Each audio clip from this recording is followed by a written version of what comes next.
I owe you guys an apology. Maybe I was too reactive, maybe too quick. But after a couple of weeks of really thinking about it, since I saw Exorcist Believer, and after the initial review, the out-of-theater reaction, the initial review, and the live stream, I will put all links to those things below so you guys can see everything. I gave, in my review, I gave this movie 3 coffee cups. For the first time here on Horror and Coffee, I'm making an apology about that. And to make up for that apology, I'm going to do something I've never done before here on Horror Coffee. I'm going to change my rating. I give Exorcist Believer 2 coffee cups. 2 coffee cups decaffeinated. Here is why. After watching it again in my head, the things I've picked up throughout the film, I still hold that the first half was good and that it grabbed me. But I don't think it's good enough to retain 3 coffee cups as a rating. You know what I'm saying? Like, it just wasn't enough.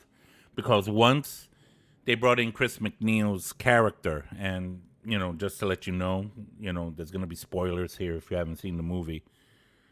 Even though I think the movie itself is a big, ugly spoiler as far as I'm concerned.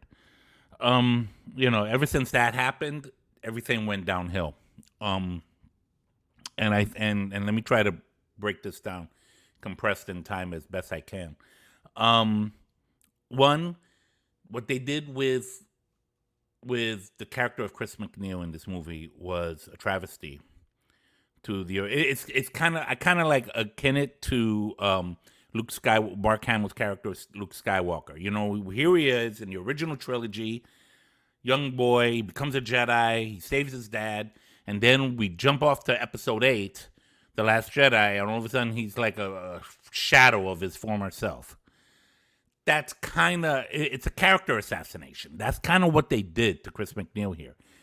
We saw her and we loved her in the first film as an empathetic, caring mom, strong-willed, wanting to save her daughter, Reagan, at all costs, whatever it took. And here she is, 50 years later, this bitter woman who wrote a book and her daughter's not talking to her anymore. And then she has and this is the line, and I don't know who wrote this line. I don't know if it was David Gordon Green. I don't know if it was Danny McBride. I don't know who wrote this line, but whoever wrote this specific line, you son of a... The part where when Victor asked her, how come the priest didn't let you in the room? And she was like, because I wasn't part of the patriarchy. We mentioned this in the live stream, how stupid that was. And it was stupid for this reason. One, if you saw the first movie, this had nothing to do with patriarchy at the end of the story, okay? Nothing to do with patriarchy. As a matter of fact, there are many exorcisms that are performed with women present, okay? All right? If you see William Friedkin's documentary on Father Gabriel Amorth, when he's actually doing a real exorcism, not a made-up one, not a movie one, but a real one on a woman, there are women in that room, and priests, and regular laymen. So out goes that patriarchy crap. That's A. B. If you look at the movie itself, the original film, 1973, and you see her state of mind, it was wise for her not to be in that room. It was horrible for her to be emotionally compromised. Her presence being there after what she's been through already at that point with her daughter, it wouldn't not have been healthy and smart for her to be in that room while they were performing the exorcism. It just wouldn't have been, okay? They were looking out for her, if anything, all right? It had nothing to do with patriarchy crap. You know, that liberal shit. I'm sorry. That's what it is. That's what it is. Let's sound up to date. Screw you. Screw with the up to date. That didn't make any logical sense.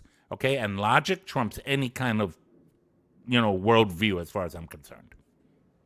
The other part of that patriarchy crap was that if that's the case, then why did Father Marin had to throw Damien out after a while? He fell apart. He lost it. The Pazuzu got to him with the whole mother thing. Demi, why you do this to me, Demi? Right? Remember that part? Okay, so and he was and he lost his mind. And Marin saw it, and Marin told him, get out.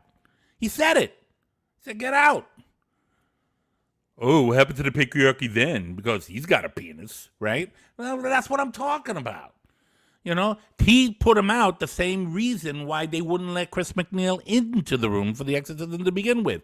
You have to be mentally sound and mentally strong enough to handle the situation. They knew she couldn't do it. And after a while, Father Marin realized Father Karras couldn't do it. So he had to put him out too.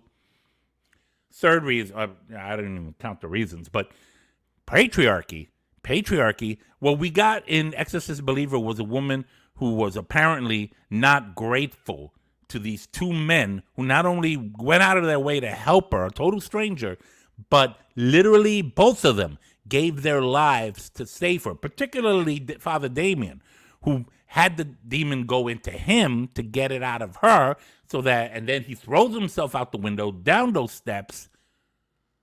No gratitude. No gratitude at all. The patriarchy. What?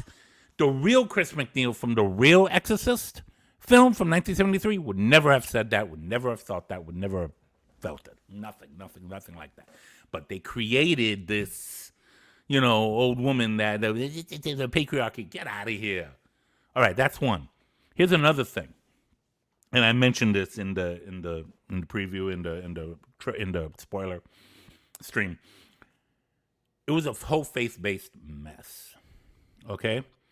It wasn't a real exorcism, okay? They wanted to be inclusive and include the Caribbean Creole version, the Southern I don't know what it was, Southern Bible-believing version, and then the Catholic one was just an afterthought because the priest was so scared to even get in there until the very last minute, and he didn't even last long. He was there for like a minute, and then he got his neck broke. Not the other people, just him, right? Because he was the Catholic one, and the Catholics are the weak ones, right? All right? Well, let me tell you something. Where was Father Marin's weakness? He wasn't weak. Just because he killed over of a heart attack, it didn't make him weak. Did you see the authority? Here's the thing about exorcisms and the Catholic Church. Yeah, as a Catholic, I'm speaking this. There is an authority, according to Catholic belief, that was given by Jesus to the priests to expel demons in his authority, in his name. Not their own, his. And that's what you see Father Marin doing in the original Exorcist. He's kicking butt there. The majestic Christ commands you. The desert, the blood of the martyrs. Yo, he's like fighting. They're fighting. They're throwing up their dukes.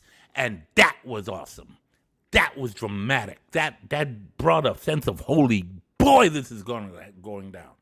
That's not what happened in Exorcist Believer. Everybody was like, oh, we love you. Oh, you got to fight this, Catherine. You got to fight this, Angela. You got to do. I was like, what is this wussy stuff? Are you serious? And that's because there was no, and then when the priest finally came, he was like, and he got his neck broke. Oh God, they really ruined this. They really ruined this movie. There was no real exorcism. No real exorcism. Sure, the lady who was a nun, who used to be a nun and was a nurse, and she was trying her best with the Saint Benedict cross and the prayers of exorcism from the metal. That's what she was saying in Latin, by the way. It's this inscription on which most exorcists use, which I get, to try to, implement something, but it doesn't. They needed a priest from the beginning, and just the Catholic priest, or just the Bible believing Christian, or if you wanted to really go there, just the Creole Haiti woman, whatever. I don't even know if I'm judging it by saying Creole. Maybe it's not. I don't think it's Creole. It's something else. Whatever.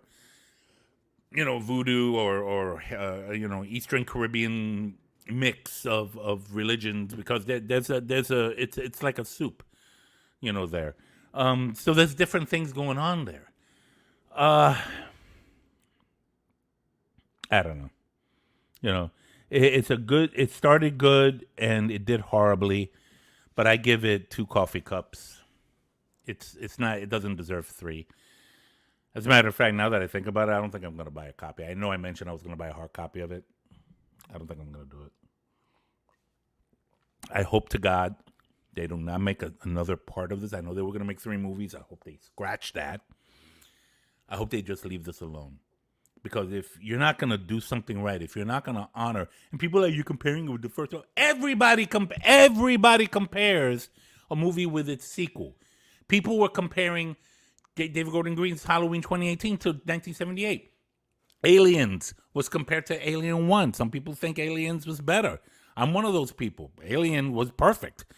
So was Aliens, as far as I'm concerned. Terminator 2. Awesome movie. Great sequel to the first one. We compare. If you make a sequel to an original, no matter how many years have transpired, you're going to your brain cannot not compare that. If this was a completely different movie of exorcism that had nothing to do with the original Exorcist, then it would have been far easier to not compare, even though I've been guilty of it and other people have, of still comparing it, because there's a standard there to be met. Because The Exorcist was the godfather of all demon possession films. It set the standard. Like, this is what happens. And no other movie has ever lived up to its end. And that definitely includes Exorcist Believer. This sad waste of money and excuse of a film that should never have been made. I said it a couple of years ago when I heard about it. They're making a big mistake here. And guess what? They made a big mistake here. They made a huge mistake. So there it is. All right. My rant is over. Let me know what you think. Do you think it was wise for me to take away a coffee cup? I think it was. So here's to you guys. I'm not bringing this up again. Moving on to the rest of 2023 with other horror movies. All right. Until next time, this is Rob Perez from Horror and Coffee. Take care.